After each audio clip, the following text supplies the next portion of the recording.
ఓసారి ఇట్లా మాట్లాడండి, డ్యామ్ కాడికి వచ్చినట్టుగా. ఇది దొండపూడి, కొత్తకోట పరిసర ప్రాంతాల్లో ఉన్న కళ్యాణ్ ఫ్లవర్ డ్యామ్ రిజర్వాయర్.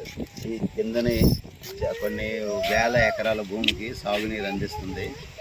కాబట్టి ఇదేమో చాలా వరకు మనకి ఏంటంటే ఒక టెంపుల్ అనేది శివాలయం ఉంటుంది. అక్కడ పోతురాజు గుడి అంటారు దీన్ని, పేరెంటాల గుడి ఉంటుంది, పేరెంటాలమ్మ గుడి ఉంటుంది. ఇదేమో కళ్యాణ్ ఫ్లవర్ ఒక చెట్టు ఒకటి ఉండేది, ఇప్పుడు అలా కనుమరుగైంది. ఒక 2 years నుంచి కనిపించట్లేదు. ఈ చుట్టుపక్కల అంతా గిరిజన ప్రాంతాలు ఉంటాయి. ఈ అడవి మొత్తం గిరిజన ప్రాంతాలు ఉంటారు. గిరిజన తెగలకు సంబంధించి ఈ నీరు కూడా స్వచ్ఛమైన నీరు అనమాట. ఎటువంటిదంటే మనకి ఎటువంటి కెమికల్స్ కలవని నీరు. ప్యూరిటీ ఎంత ప్యూరిటీ అంటే మనం ఎంత ఫిల్టర్ చేసినా సరే దొరకనట్టు వాటర్ అనమాట. వాటర్ కూడా ఇది మనం ఈ తాగితే కొంచెం మనకి మెడికల్గా కూడా చాలా ఉపయోగపడేది. శివరాత్రి రోజు ఈ టెంపుల్కి